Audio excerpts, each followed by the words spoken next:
శ్రీ గురు చరిత్ర అధ్యాయం 12 గణేశాయ నమః శ్రీ సరస్వత్యై నమః శ్రీ గురుభ్యో నమః. సిద్ధయోగి ఇంకా ఇలా చెప్పారు. అప్పుడు ఆ తల్లి పుత్రవాత్సల్యంతో ఇలా అన్నది, నాయనా, నీవు లోకానికి ధర్మం చెబుతావు కదా, మరి నీవు కూడా 12 సంవత్సరాల బ్రహ్మచర్యం అవలంబించాక గృహస్థుడై బిడ్డలు కలిగాక సన్యసించి లోకానికి ఆదర్శం చూపాలి కదా.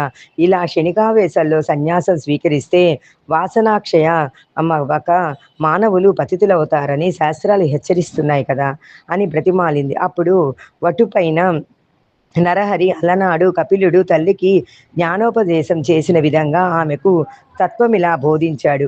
అమ్మో, భౌతికమైన శరీరాలు వైభవము అశాశ్వతాలే, మరణం లేని వాడంటూ ఎవడూ లేడు. మృత్యుదేవత ఎప్పుడూ జీవితాన్ని వెంటనంటే ఉంటుంది. యువకులైనా వృద్ధులకైనా ఈ శరీరం ఎప్పుడు రాలిపోతుందో తెలియదు. అప్పిచ్చిన వాడు తానిచ్చిన గడువు ఎప్పుడు తీరుతుందా అని లెక్క పెట్టుకుంటున్నట్లు మృత్యుదేవత కూడా మానవుల జీవిత కాలాన్ని లెక్క పెడుతూనే ఉంటుంది.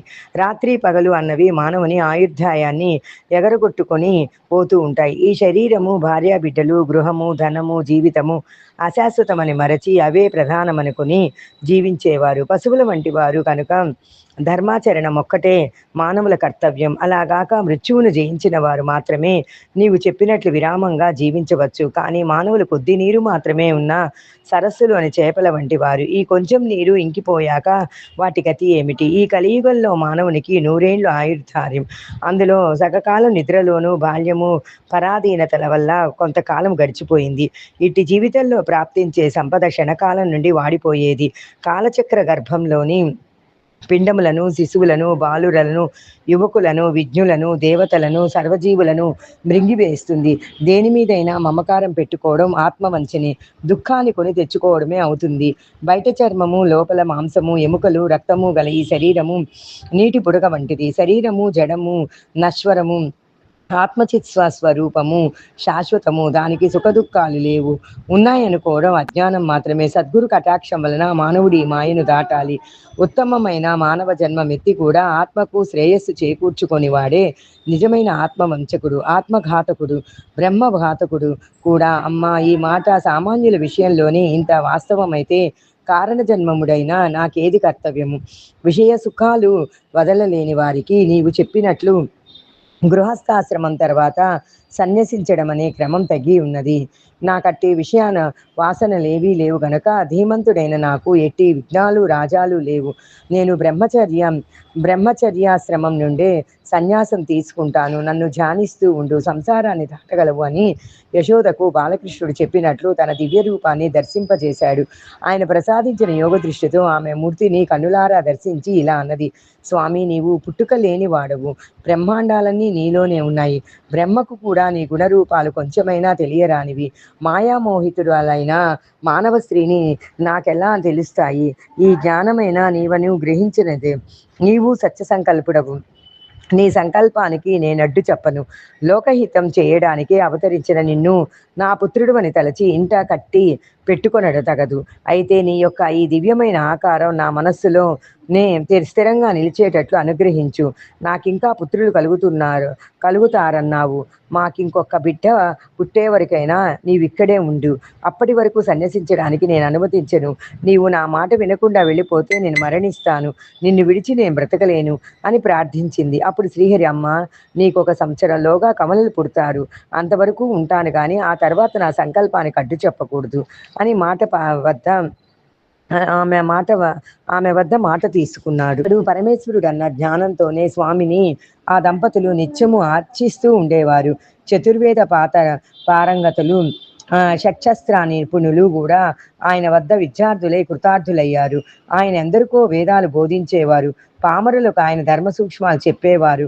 ఇలా సంవత్సరం గడిచేసరికి అంబకు 2 మగపిల్లలు పుట్టారు. వారికి 3 నెలలు రాగానే ఒకరోజు అంబ పిల్లని ఆడిస్తూ ఉంటే నరహరి వచ్చి, అమ్మ, నేను చెప్పినట్లే వీరిద్దరూ పుట్టారు. నీకు ఇంకా 2 కొడుకులు, 1 కూతురు కలుగుతారు. నీ కోరిక ఫలించింది. నా మాట నిలబెట్టుకున్నాను కనుక నీవిచ్చిన మాట ప్రకారం నాకు అనుమతిస్తే నేను తీర్థయాత్రలకు బయలుదేరుతాను. అయితే నీవు మాత్రం నన్ను సంతోషంగా సాగనంపాలి అన్నారు. అప్పుడు తల్లిదండ్రులు ఆయనకి నమస్కరించి, మేమింతవరకు మాయలో తగులుకొని మా బిడ్డవనే భ్రాంతితో ఎప్పుడైనా నిష్ఠూరాలాడి ఉంటే మమ్మల్ని క్షమించు, నీవే మా కులదైవమని ఎప్పుడూ తెలుసుకున్నాము. నీవు మా వంశాన్ని ఉద్ధరించడానికి ఇక్కడ జన్మించావు. నీవు మా రక్త మాంసంలో పంచుకొనడం ద్వారా మా దేహాలు కూడా పవిత్రమైనవి. ఇక ముందు మా గతి ఏమిటి అన్నారు. మీ దర్శనం మాకింకెప్పటికి లేకుంటే మేమెలా జీవించగలము అన్నారు. అప్పుడు నరహరి, మీరు ఎల్లప్పుడూ నన్ను ధ్యానించండి, మీకిక జన్మ ఉండదు అమ్మ. నీకు నన్ను చూడాలని ఉంటే నన్ను స్మరిస్తే తక్షణమే నీకు నా దర్శనం అవుతుంది. 30 సంవత్సరాల తర్వాత నేను మళ్ళీ మీ వద్దకు వస్తాను అని చెప్పాడు. అలా తల్లిదండ్రుల అనుమతి తీసుకొని ఆయన తలపై శిరస్త్రాణము, కౌపీనము, కాషాయంబరము చేత దండము ధరించి చిరునవ్వులకిస్తూ మహా సంతోషంగా బయలుదేరాడు. ఆ దృశ్యం చూసిన జనం 9 సంవత్సరాల పిల్లవాడు ఇల్లు విడిచిపోవడానికి ఆ తల్లి ఎలా అనుమతిస్తున్నది అని ఆశ్చర్యపోయారు కొందరు. ఈయన అవతారమూర్తి, ఈయనను కన్న తల్లిదండ్రులు ధన్యులు అన్నారు సాధువులు. భగవంతుడనే భావంతో నమస్కరించారు. ఆ గ్రామస్తులందరూ కొంత దూరం వెళ్ళి ఆయనకు వీడ్కోలు చెప్పి తిరిగి వెళ్ళాక తల్లిదండ్రులు మరి కొంత దూరం ఆయన వెంట వెళ్ళారు. అక్కడ నరహరి వారికి కర్పూరం వలె తెల్లగా ఉన్న తన దత్తాత్రేయ స్వరూపము, తరువాత శ్రీపాద రూపములను దర్శనమిచ్చారు. అది తమ శని ప్రదోష పూజా ఫలితమేనని తలచి ఆ తల్లిదండ్రులు, మా జన్మలు ధన్యమయ్యాయి, మీరు దయతో మాకు మళ్ళీ దర్శనమియ్యాలి అని వేడుకోగా ఆయన తప్పక మళ్ళీ దర్శనమిస్తాను అని మాట ఇచ్చి వాళ్ళని వెనుకకు పంపాడు. ఆ దివ్య దర్శన ప్రభావం వలన వారు తమ పుత్ర వ్యామోహం మరచి భక్తిభావంతో వెనుకకు వెళ్ళారు. నరహరి బదరీనాథ్ దిక్కుగా బయలుదేరి దారిలో ఆనందకాననము అనేబడే వారణాసి పట్టణం చేరారు. మొదట ఆయన గంగలో స్నానం చేసి ఆత్మస్వరూపమైన విశ్వనాథుని దర్శించారు. తర్వాత అచ్చట ఒక యోగ్యమైన స్థలంలో వజ్రాసనం వేసుకొని ప్రాణవాయువు కుమ్మించి కేచరి ముద్రలో నాదాసు సంధాన పరులై కూర్చున్నారు. ఆయన నిత్యము 3 వేళల మణికర్ణిక ఘట్టానికి వెళ్ళి శ్రద్ధగా గంగా స్నానం చేసి వస్తూ ఉండేవాడు. ఆ క్షేత్రంలో ఉన్న తపస్సులు, మునులు, సాధువులు ఆయనను చూచి ఆశ్చర్యచకితులయ్యారు. యవ్వనం కూడా పూర్తిగా రాకముందే అంతటి వైరాగ్యము, కఠోరమైన తపస్సు చూసి ఆయన యోగపూర్ణుడని తెలుసుకొని నమస్కరిస్తూ ఉండాడు. అచ్చటి ఎత్తులలో వృద్ధుడు, శ్రేష్ఠుడు ఆయన కృష్ణ సరస్వతి ఆయనకు భక్తితో నమస్కరిస్తూ ఉండేవాడు.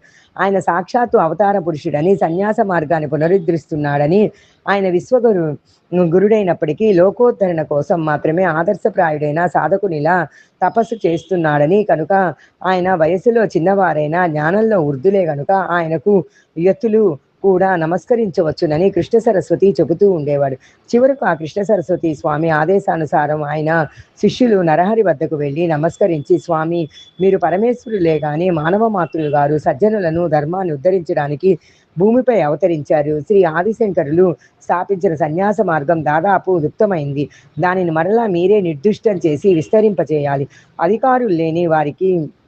అధికారులు కాని వారికి ఈ మార్గము భయంకరమైనదైనా బుద్ధిమంతులకు సులభంగా ఆత్మానందం మిచ్చే ఈ సన్యాస మార్గాన్ని మీరే పునరుద్ధరించాలి. సన్యాసులమైన మేము ఇప్పుడు మిమ్మల్ని సేవిస్తే లోకనింద ఏర్పడుతుంది, కనుక మీరు కూడా సన్యసిస్తే మేము కూడా మీ సేవ చేసుకోవచ్చు అని వారి ప్రార్థనను మన్నించి సత్సంప్రదాయ సముద్ధరణ కొరకు శ్రీకృష్ణ సరస్వతి పాదులను గురువుగా స్వీకరించి శాస్త్ర పద్ధతిన వారి పద్ధతి సన్యాసం స్వీకరించారు. అప్పుడు గురువు వచ్చిన దీక్షనామం శ్రీ నృసింహ సరస్వతి. తర్వాత ఆయన కొంతకాలం కాశీపట్నంలోనే ఉండి మానవులకు 4 పురుషార్థాలను ప్రసాదించగల వేదార్థాన్ని భక్తులకు ప్రవచించారు.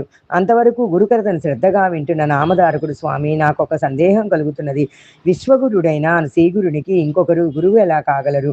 గురువును ఆశ్రయించి ఆయన సాధించవలసినది ఏమున్నది అని అడిగాడు. సిద్ధయోగి ఇలా చెప్పారు. పూర్వము శ్రీరామచంద్రుడు వశిష్ఠ మహర్షిని, శ్రీకృష్ణుడు సాందీపని మహర్షిని గురువులుగా వరించినట్లే శ్రీగురుడు కూడా శ్రీకృష్ణ సరస్వతిని స్వామిని గురువుగా ఎన్నుకున్నారు. ఈ గురువు సంప్రదాయం అర్థమైనది. దీనికి మూల పురుషుడు సదాశివుడు, ఆయన శిష్యుడు విష్ణువు, విష్ణువుకు శిష్యుడు బ్రహ్మదేవుడు. అటు తర్వాత గురు పరంపర ఇలా కొనసాగింది.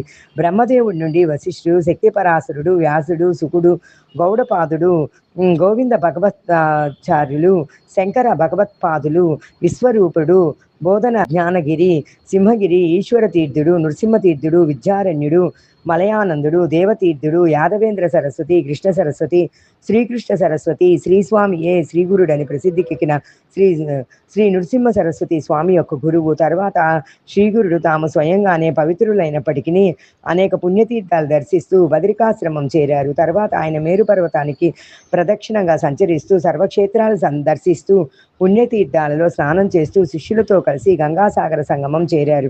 ఆయన మొదట గంగకు ప్రదక్షిణంగా ప్రయాగ వరకు తటాక తీర్థయాత్ర చేశారు. అది కూడా గంగా ప్రదక్షిణంతో సమానమే. అందుకే ప్రయాగను కూడా గంగాసాగరం అంటారు. ప్రయాగలో వారికి ఎంతోమంది శిష్యులు ఉంటారు. ఆ క్షేత్రంలో మాధవుడు అనే బ్రాహ్మణుడికి శ్రీగురుడే స్వయంగా తత్వం ఉపదేశించి సన్యాసం ఇచ్చారు. శ్రీ దత్తాయ గురువే నమః, శ్రీ శ్రీ పాదవల్లభాయ నమః, శ్రీ నృసింహ సరస్వతి నమః, శ్రీ సచ్చిదానంద సద్గురు సాయినాథ్ మహారాజ్ కి జై. 12వది గురుచరిత్ర అధ్యాయం సమాప్తం.